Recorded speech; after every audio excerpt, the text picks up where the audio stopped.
मैं मोहम्मद बुरहान आपके अपने चैनल इंग्लिश विद बुरहान में आपका स्वागत करता हूं। आज हमारा टॉपिक है प्रेजेंट परफेक्ट टेंस। तो हमें सबसे पहले ये जानना है कि प्रेजेंट परफेक्ट टेंस क्या होता है और हम इसकी पहचान जानेंगे कि पहचान क्या होती है, क्योंकि हमें कोई भी चीज़ हो हमें उसकी पहचान होना हमारे लिए बहुत ज़रूरी है। तब तक हम किसी भी चीज़ की पहचान नहीं जानेंगे हम उस चीज़ को नहीं कर सकते। जैसे कि अगर हम मार्केट जाएंगे, मार्केट से हमें कोई सब्ज़ी लानी है, हमें टमाटर लाने हैं, तो हम उसकी जगह आलू नहीं लाएंगे क्योंकि हमें टमाटर की पहचान है कि ये टमाटर है। तो इसी तरीके से हमारे इस सेंटेंस की पहचान है। हम इसकी पहचान देखेंगे।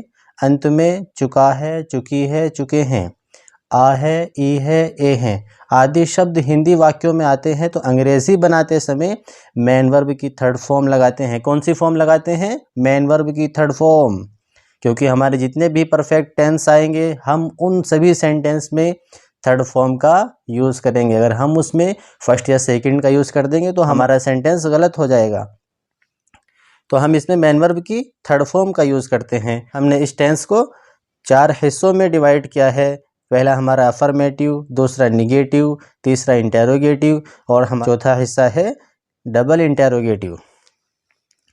और हम इस सेंटेंस में जो हेल्पिंग वर्ब का इस्तेमाल करेंगे वो सिंगुलर के साथ क्या इस्तेमाल करेंगे और प्लुरल के साथ क्या इस्तेमाल करेंगे वो हम देखेंगे। सिंगुलर के साथ हम जो हेल्पिंग वर्ब इस्तेमाल करेंगे वो हैज़, सिंगुलर के साथ हम हेल्पिंग वर्ब हैज़ इस्तेमाल करेंगे और प्लुरल के साथ में हेल्पिंग वर्ब हैव इस्तेमाल करेंगे। हम सबसे पहले बात करेंगे अफर्मेटिव में। जो अफर्मेटिव का हम सिंपल भी कहते हैं। ये बहुत सिंपल होते हैं, यानी कि इसमें ना तो नहीं होता है ना इसमें क्या होता है। ये सेंटेंस हमारे सिंपल होते हैं तो हम इसको समझेंगे। तो हम इसके लिए सबसे पहले तो फॉर्मूले में हम देखेंगे कि सबसे पहले हम क्या इस्तेमाल करते हैं, उसके बाद क्या, तो हम उसको सीरीज वाइज देखेंगे। तो सबसे पहले हम इसमें सब्जेक्ट के बाद में हेल्पिंग वर्ब, हेल्पिंग के बाद में मेन वर्ब और मेन वर्ब में हम थर्ड फॉर्म का इस्तेमाल करते हैं और उसके बाद हम ऑब्जेक्ट। इसमें हम एग्जांपल देखेंगे। हमारा पहला सेंटेंस है वह घर जा चुका है। तो हम देखेंगे कि हमारा सेंटेंस सिंगुलर है या प्लुरल। तो हमारा सेंटेंस अगर सिंगुलर है तो सिंगुलर के साथ हम हेल्पिंग वर्ब हैज़ लगाएंगे।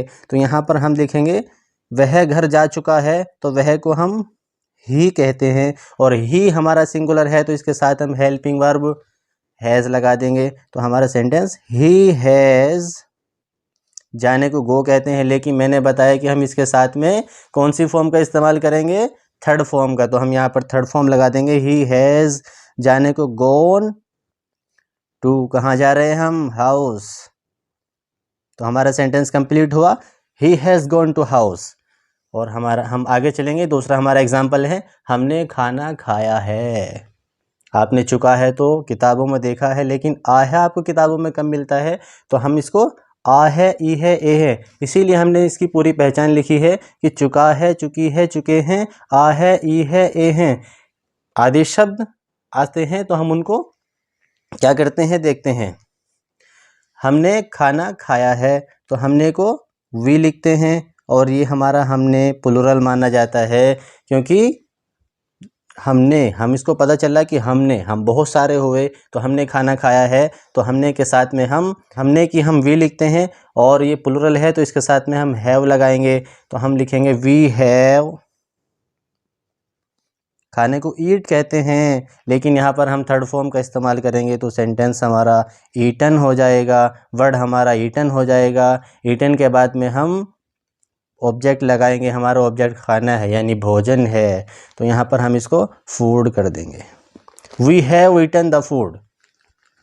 आगे चलते हैं निगेटिव सेंटेंस की तरफ। यहाँ पर निगेटिव में क्या होता है, जिन वाक्यों में नहीं आता है उसे हम निगेटिव कहते हैं। जिन वाक्यों में नहीं आता है उसे हम निगेटिव कहते हैं। कोई भी सेंटेंस हो, हिंदी में हो, उर्दू में हो या इंग्लिश में हो, उसके बीच में अगर उर्दू में भी नहीं होता है, हिंदी में भी नहीं होता है और अंग्रेज़ी में नॉट होता है तो इसको हम निगेटिव कहते हैं और हिंदी में इसको नकारात्मक कहते हैं। हम इसके लिए फॉर्मूला देखेंगे। सबसे पहले हम सब्जेक्ट के बाद में हेल्पिंग वर्ब, हेल्पिंग वर्ब के बाद में नॉट और नोट के बाद में मैन वर्ब, और मैन वर्ब में हम थर्ड फॉर्म, मैन वर्ब की कौन सी फॉर्म इस्तेमाल करेंगे, थर्ड फॉर्म, और उसके बाद ऑब्जेक्ट का इस्तेमाल करेंगे। इसमें एग्जांपल देखेंगे, तुम घर नहीं जा चुके हो, यहाँ पर तुम है तो तुम हमारा प्लूरल है, तो प्लूरल के साथ हम हेल्पिंग वर्ब क्या इस्तेमाल करते हैं, हैव इस्तेमाल करते हैं। यू हैव, उसके बाद में हमारा नहीं आ गया तो नहीं को हम नोट कहते हैं।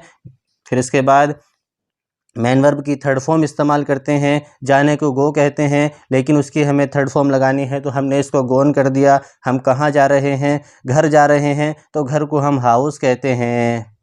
ये भी हमारा सेंटेंस कंप्लीट हो गया। तो आप इन सेंटेंस को बहुत आसानी से बना सकते हैं। हमें उसका फॉर्मूला, उसकी पहचान, उसका तरीक़ा, सारी चीज़ें पता होना चाहिए। उसके बाद हम अपने सेंटेंस को बहुत आसानी से बना सकते हैं। हमारे इससे आगे दूसरा सेंटेंस है निगेटिव में, उसने पानी नहीं पिया है, उसने पानी नहीं पिया है, तो उसने को हम ही कहते हैं। ही के साथ में हेल्पिंग वर्ब हम हैज़ लगाते हैं। तो यहाँ पर हम हैज़ लगाएंगे, क्योंकि हमने यहाँ पर हैज़ क्यों लगाया, हमने यहाँ पर हैज़ क्यों लगाया, क्योंकि हमारा सेंटेंस सिंगुलर है। सिंगुलर के साथ में हम हैज़ लगाते हैं। ही हैज़ नॉट, नॉट क्यों लगाया, हमारा नहीं है। पीने को ड्रिंक कहते हैं, लेकिन यहाँ पर हमें थर्ड फॉर्म लगानी है, तो वहाँ हम ड्रिंक का ड्रंक कर देंगे। हम क्या पी रहे हैं, पानी, तो ड्रंक द वाटर। हमारा सेंटेंस कंप्लीट हो गया। इससे आगे चलते हैं इंटेरोगेटिव की तरफ। इंटेरोगेटिव क्या होता है, ये क्या से शुरू होते हैं, किसी भी हिंदी वाक्यों के शुरू में क्या शब्द आ जाए तो उसकी जगह पर हम हेल्पिंग वर्ब लगाते हैं, और जहाँ पर क्या शुरू होता है जिस सेंटेंस में, उसको हम इंटेरोगेटिव भी कहते हैं। तो यहाँ पर हम फॉर्मूला देखेंगे। हेल्पिंग वर्ब, सबसे पहले हम हेल्पिंग वर्ब लगाते हैं, उसके बाद में सब्जेक्ट लगाते हैं, सब्जेक्ट के बाद में मैन वर्ब की थर्ड फॉर्म लगाते हैं, उसके बाद ऑब्जेक्ट लगाते हैं। और अगर हमारा सेंटेंस निगेटिव है तो हम सबसे पहले हेल्पिंग वर्ब, हेल्पिंग वर्ब के बाद सब्जेक्ट, सब्जेक्ट के बाद हम नोट का इस्तेमाल करेंगे, उसके बाद मैन वर्ब की थर्ड फॉर्म प्लस ऑब्जेक्ट लगा देंगे। अब हम अपने एग्जाम्पल देखेंगे। हम एग्जाम्पल में हमने दो सेंटेंस लिखे हैं, क्या उसने खाना खा लिया है, आ है आखिर में आ गया, तो हमें पता चल गया कि हमारा सेंटेंस, हमारा टेंस प्रेजेंट परफेक्ट है। तो यहाँ पर हम क्या की जगह पर हेल्पिंग वर्ब इस्तेमाल करेंगे, क्या की जगह पर हम हेल्पिंग वर्ब इस्तेमाल करेंगे। तो यहाँ पर हमारी हेल्पिंग वर्ब क्या आएगी, उसने सिंगुलर है तो सिंगुलर के साथ में हम हेल्पिंग वर्ब हैज़ लगाते हैं। हैज़ के बाद हम यहाँ पर सब्जेक्ट लगाएंगे। यहाँ हम देखेंगे हमारा सब्जेक्ट, उसने को हम ही कहते हैं। हैज़ ही खा लिया है, ये हमारा मैन वर्ब है, लेकिन हमें इसकी थर्ड फॉर्म लगानी है, he has eaten the food. ये हमारा सेंटेंस कंप्लीट हो गया। मैंने बताया था कि अगर हमारा सेंटेंस इंटेरोगेटिव है तो उसके आखिर में हम क्वेश्चन मार्क लगाते हैं। अगर हमने क्वेश्चन मार्क नहीं लगाया तो हमारा सेंटेंस अधूरा रहेगा।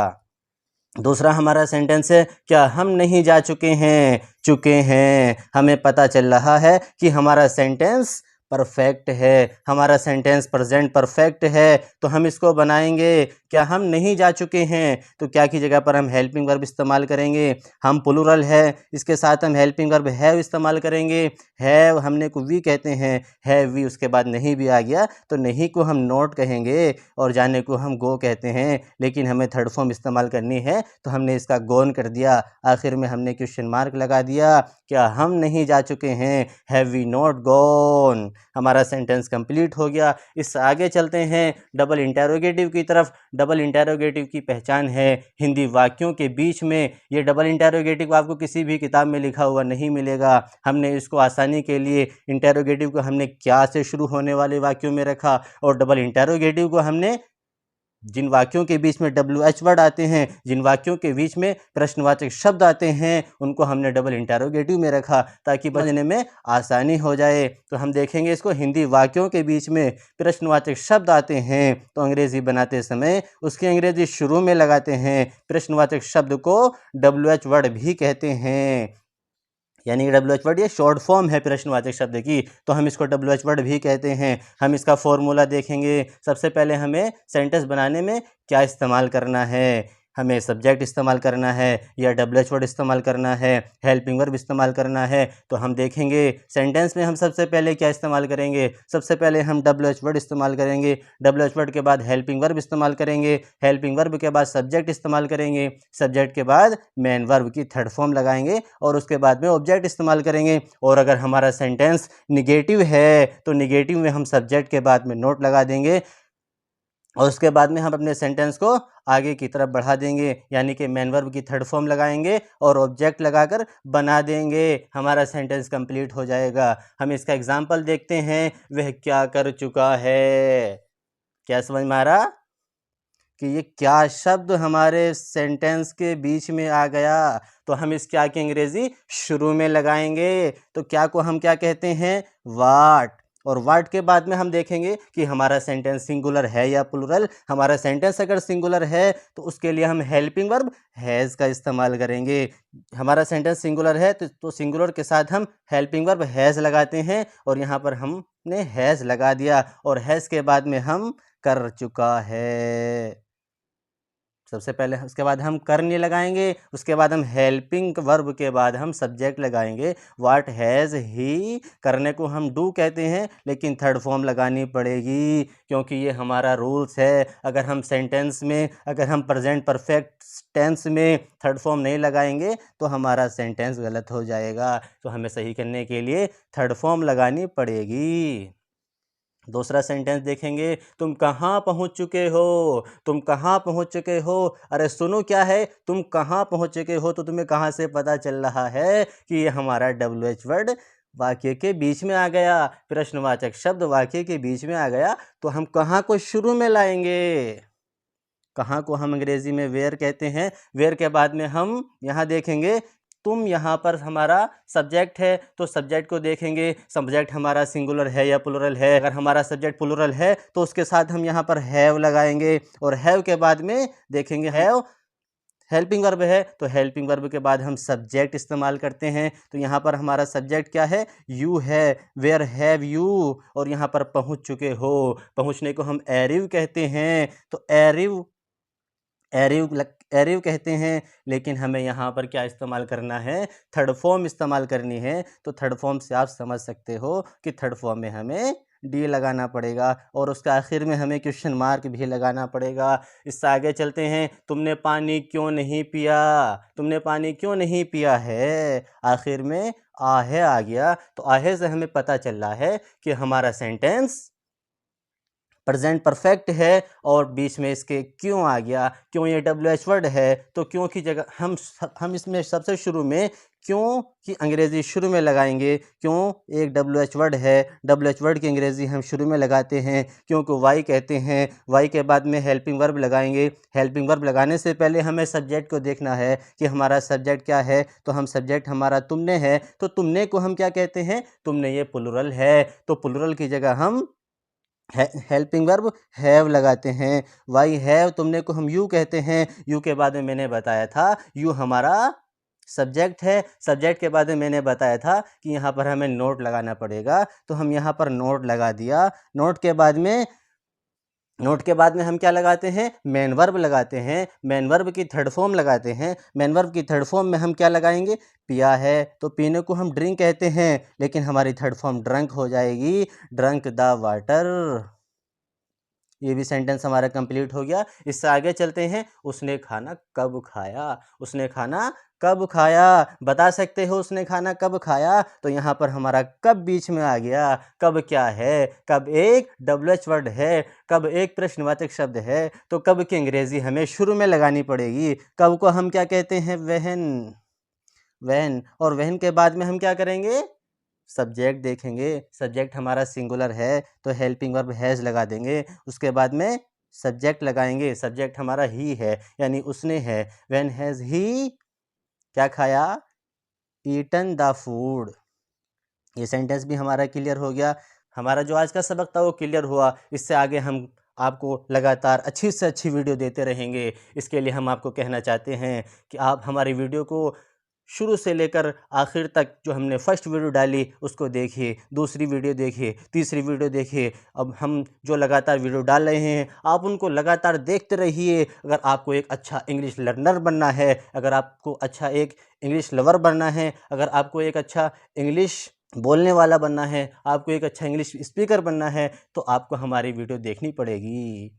ये हमारा वादा है कि हम आपको इंग्लिश बुलवा कर रहेंगे, हम आपको इंग्लिश के रूल्स बताकर रहेंगे, हम आपको ग्रामर सिखाकर रहेंगे। तो इसीलिए हमारे चैनल को प्लीज़ सब्सक्राइब करना, और अगर आपको वीडियो अच्छी लगे तो लाइक करना, अपने दोस्तों में शेयर करना, कमेंट बॉक्स में जाकर कमेंट करना।